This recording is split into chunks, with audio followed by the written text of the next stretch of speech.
أعوذ بالله من الشيطان الرجيم بسم الله الرحمن الرحيم رب اشرح لي صدري ويسر لي أمري واحلل عقدة من لساني يفقهوا قولي آمين يا رب العالمين. Assalamu alaikum wa rahmatullahi wa barakatuhu. Welcome to the fourth review session of Protect This House, a class taught by Sheikh Yasir Birjas for the Al Maghrib Institute. This review session is brought to you by Qabilat Bushra. Inshallah, we are going to begin with chapter 3, the chapter on parents, and some of the things that we need to remember and to recall from our class are the meaning of Birrul Walidain. Basically, Birrul Walidain means being beautiful and being kind to your parents. The word bir comes from the root word barara. Bir basically is also coming from the word bar, and bar means land, huge land, so land that is very, very spacious and you can see it as far as your eyes can go, and that is basically an indication of how far Birrul Walidain would go.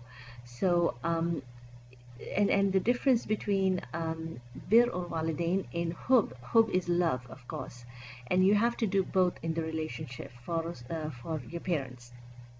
However, the difference is that hub is a condition of the heart. It's love. So sometimes we're not that happy with our parents, and we're not loving them as much as we should or we would want to. So Birrul Walidain is basically doing good despite not having much love for them. So you have to show the actions of love even if you don't have it in your heart, and that's why it's Birrul Walidain. The root barara comes from open space, and angels are also referred to as al-barara, and the idea is that they have no limit in their purity and their goodness. So they are so pure and so good that it's limitless, and Birrul Walidain is limitless goodness. So being kind to your parents without any limits, and just completely giving them everything, all acts of kindness. And this includes respect, of course. It includes treating them in the best possible way. Obedience, of course. Obedience is referred to as something that, as long as they are not asking you to say anything, do anything against the wishes or against the laws of Allah subhanahu wa ta'ala, you're asked to be as obedient to them as possible. So the idea is that you're responsible for your actions and your manners towards them, and there is no limit to where you can say that I think I've done enough for them.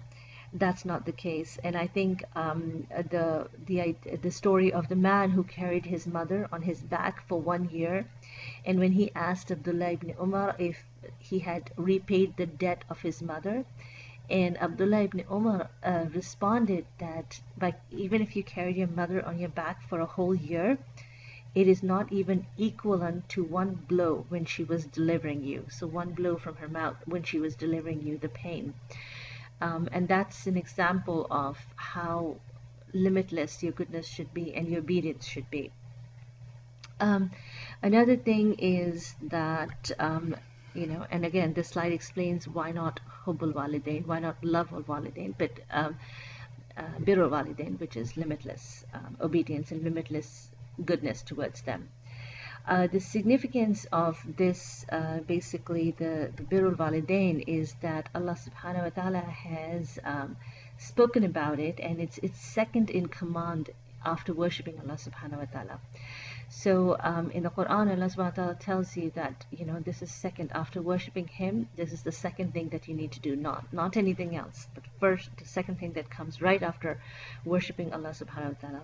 It is also a gate to Jannah.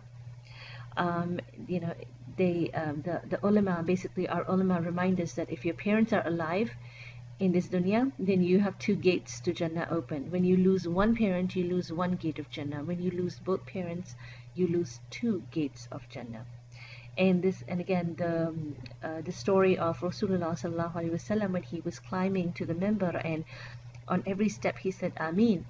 And when people asked him, why were you saying Ameen, he said that that Jibreel alayhi salam came to him and told him that and said something to him, and he would say Ameen to him. So Jibreel alayhi salam was making a dua, and the Rasulullah sallallahu alaihi wasallam kept saying Ameen. And one of the duas that Jibreel alayhi salam said was that, may the person who does not earn Jannah when his parents are alive, may that person's nose be rubbed in the dust. So basically, may that person be disgraced. And Rasulullah sallallahu alaihi wasallam said Ameen to that dua. The idea is that Allah subhanahu wa ta'ala is asking us to be grateful to your parents. So basically, Allah subhanahu wa ta'ala is saying, be grateful to me, be grateful to Allah subhanahu wa ta'ala, and second, be grateful to your parents. And this is mentioned several times in the Quran. Talking about before I talk about the things that you can do for your parents after their death, quickly let's mention that the bit of non-parents as well. Well, the bit of mother is obviously, everyone remembers the story when this man came and asked Rasulullah sallallahu alaihi wasallam, and who's the person who deserves my best companionship? And Rasulullah sallallahu alaihi wasallam said, your mother, your mother, your mother, 3 times. And the idea was that he was re-emphasizing the point because the man wasn't getting it. And the bit of the father is that you cannot pay back your father, essentially. There was Rasulullah sallallahu alaihi wasallam did say that you cannot pay back your father or give back to your father except that you see him as a slave and you free him. Obviously that is not the case today. We don't have slaves, so there is essentially the idea is that it is impossible to repay your parents. The bit of non-Muslim parents, of course, we are asked to keep very good companionship with them.